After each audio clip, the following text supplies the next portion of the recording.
How much do you think it costs to start a business that can eventually clear more than most salaried jobs in America? So you want to own a vending machine route.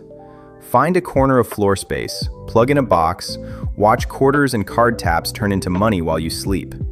That's the plan in your head, and it's not a bad plan. In January 2024, a college junior in Texas named Marcus Lee found a used combo snack and drink machine on Facebook Marketplace for $1,800. He drove to a 24-hour laundromat in San Antonio, found the owner, and offered him something simple.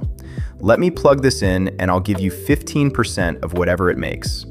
The owner shrugged and said, sure. Marcus plugged it in that week. By month 3, that single machine was pulling in $380 a month and netting him about $95 after the product, the commission, and the gas to get there. Not life-changing money, enough to cover a car payment. 18 months later, Marcus runs 22 machines across laundromats, auto shops, and 2 hotel lobbies, clearing around $2,400 a month, still driving his own route every Saturday morning.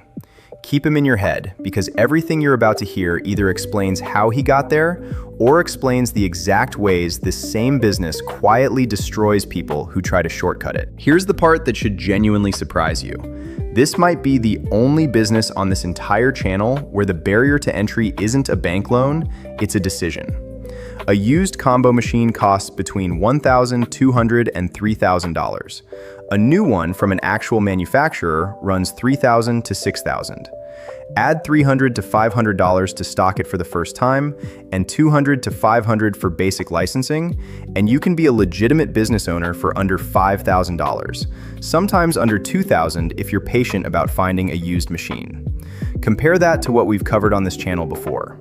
A McDonald's franchise needs $500,000 in liquid cash just to get McDonald's to open a file on you. A gym needs $300,000 before you've sold a single membership. A vending machine needs a truck, a hand truck, and the nerve to walk into a laundromat and ask a question. That gap is exactly why this topic exists, and exactly why almost nobody takes it seriously enough to actually do the math on it. A machine also has one quiet advantage over literally every other business on this channel. It has no ego, it never calls in sick, and it has never once in the history of vending asked for a raise. And here's a moment worth sitting with, because you've lived this side of the transaction more times than you'd probably admit. You've stood in front of a vending machine at 9 p.m., genuinely debating whether you need the bag of chips, already knowing the answer, and bought it anyway. That $3 felt like nothing to you in the moment. It was never nothing. It was a tiny, willing rent payment into somebody else's Saturday route, and you paid it without a second thought, the same way you'll pay it again next week. Let's do the math on it. The machine itself is never the real investment. The real investment, the thing that determines whether you make $95 a month or $2,400 a month off a single unit, is the 8 square feet of floor you convince someone to give you for free. Here's the reveal that explains the entire business. You are not selling chips. You are renting 8 square feet of somebody else's floor, one bag of Doritos at a time, and the rent you pay for that floor is called a commission. Commissions typically run somewhere between 5 and 25% of gross sales, depending on the location's foot traffic and how much leverage the property owner has. A quiet office with 40 employees might take 5 to 10% because they know you're doing them a favor. A factory floor with 300 shift workers who need a 2 a.m. snack might demand 20% or more because they know exactly how much traffic they're handing you. There's a real example worth sitting with. An operator placed a machine inside a shopping mall that saw 50,000 daily visitors, and that single machine cleared over $1,200 a month. A genuinely fantastic return for the operator, even after handing over a healthy commission, because the location did all the selling for him. This is where most people get the business backwards. They think the skill is picking a good machine. The actual skill, the one that separates a $95 a month hobby from a $2,400 a month operation, is picking a good location. And that means doing something almost nobody wants to do. Physically standing in a spot at different times of day before you sign anything. Visit on a weekday morning, a weekday evening, a weekend afternoon. Count the people who walk past. Notice if there's already a vending machine there, and if there is, find out when that contract expires, because rejection in this business is almost never a permanent no. It's usually a timing problem you can solve with a follow-up call in 4 months. The single most valuable thing you can offer a location that already has a machine isn't a lower commission, it's better service. A machine that never runs empty, restocked on a predictable schedule, beats a slightly cheaper deal almost every time. Once you're in, here's the part almost nobody explains clearly: how the actual money splits. On a decent location, monthly gross revenue per machine runs somewhere between $150 and $400. After the cost of goods, which typically eats 38 to 45% of that if you're buying smart from a wholesale club or a vending distributor, after the commission you're paying the location, and after gas and basic maintenance, your real net profit per machine usually lands in the 25 to 35% range of gross revenue. That means a single average machine nets you somewhere between $40 and $120 a month. On its own, that number is almost insulting. Multiplied by 20 machines, it stops being insulting very quickly. This is the entire logic of the business.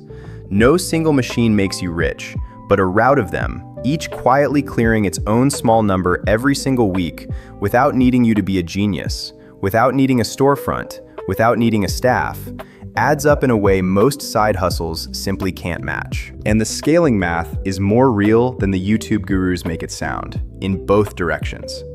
The lazy version of this pitch says, pick up a machine, scale to 50, retire. The honest version, documented across actual operator routes, looks more like this. A stay-at-home parent built to $5,000 a month in gross revenue with 6 locations inside 6 months.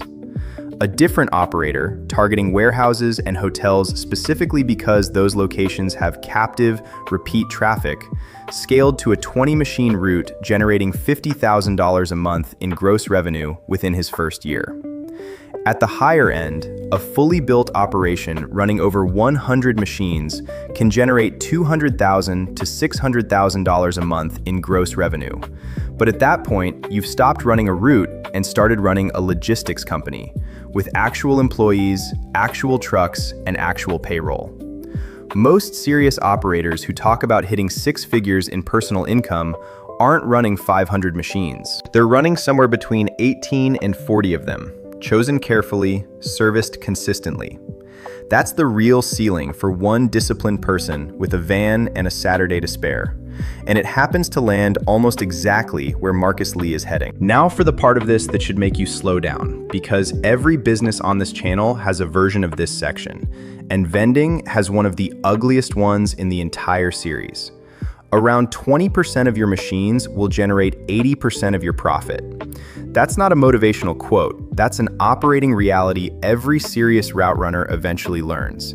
And it means the discipline of this business isn't finding locations, it's ruthlessly cutting the bad ones. A machine pulling less than $1,000 a month in gross revenue is, in most cases, not worth the gas money to keep servicing it. And the operators who succeed are the ones willing to pull a machine out of a location that isn't performing instead of quietly hoping it improves.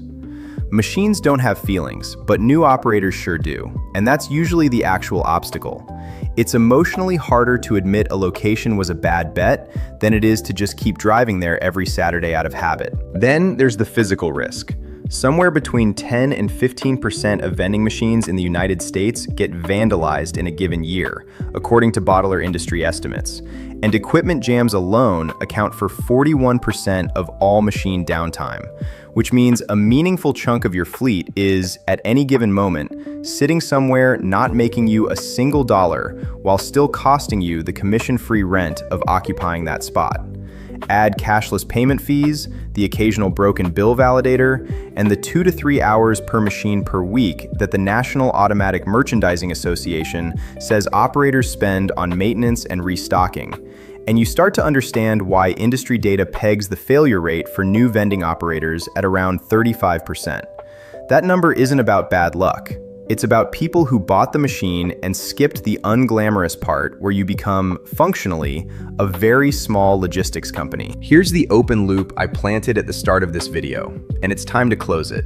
Because there is a version of this exact pitch that sent people to federal prison. In the early 2000s, a company called Vending sold aspiring operators an 8-machine package for around $3,300, promising they could gross $81,000 a year and net almost $50,000 working only a few hours a week, with machines placed in quality, high-traffic locations. The locating companies working with Vending had no actual expertise finding sites. Investors' machines were dropped wherever was fastest, often into businesses that never agreed to house them and demanded them removed within weeks. Customers who'd paid roughly $10,000 for the full opportunity ended up with little or nothing.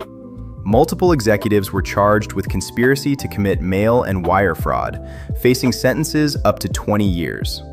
And this pattern didn't stay in the past. In 2025, federal prosecutors charged Ryan Ware, the former owner of Water Station Management, with raising more than $200 million from investors, including military veterans, by selling them water vending machines that in many cases simply did not exist. He later raised additional capital through bonds that were supposedly backed by thousands of physical machines. When a fund manager who'd personally invested over $100 million in those bonds discovered the machines weren't there, prosecutors say he kept buying more anyway, rather than warn other investors, because he was owed money by Ware personally and needed the scheme to keep running. $200 million and a meaningful share of the machines collateralizing it never existed outside of a spreadsheet. If anyone ever offers to sell you a pre-packaged vending route with guaranteed locations and a promised return, that offer is not describing this business. It's describing the opposite of it. The entire value in vending comes from you standing in a parking lot at 7 a.m. counting foot traffic yourself. The moment someone else claims they'll do that part for you for a fee, you're not buying a business anymore, you're buying a story. So where does that leave the honest version? The one Marcus Lee is actually living. You need a state sales tax permit in every state you operate in, which is non-negotiable and usually inexpensive, sometimes free. If you're vending anything perishable, expect a local health department to want to say.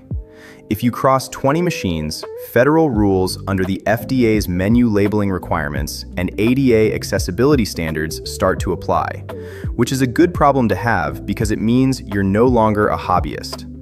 Form an LLC, not because the law strictly requires it at one machine, but because the day a customer claims your machine ate their $5 and injured their hand reaching for it, you want a legal wall between that lawsuit and your personal bank account. None of this is complicated. All of it is skippable if you're careless, which is exactly why the operators who last 5 years look nothing like the operators who quietly vanish after 8 months. Nobody ever got featured in a business magazine for filing their LLC paperwork on time. But nobody ever got sued into oblivion for it either. 2 honest pictures to leave you with. The disciplined version. You start with one used machine, like Marcus did, in a location you personally scouted at 3 different times of day. You track which 20% of your fleet is actually earning its keep. You cut the dead weight instead of hoping it improves. You reinvest the profit into your 4th, 5th, 10th machine instead of your own pocket for the first year. And somewhere around month 18 to month 24, you're running a route that clears more per month than plenty of entry-level office jobs, with a schedule you control and a business that owes nobody a franchise fee. The careless version. You pay someone else $10,000 for machines and locations you never personally inspected. You trust a stranger's promise about foot traffic instead of your own eyes. And 18 months later, you're one of the statistics inside a failure rate that industry data already warned you about, wondering where your capital went. Same machines, same industry, completely different outcome. And the difference was never the equipment. It was whether you were willing to do the boring, unglamorous work of standing in a parking lot, counting people, and treating 8 square feet of somebody else's floor like the real asset it actually is.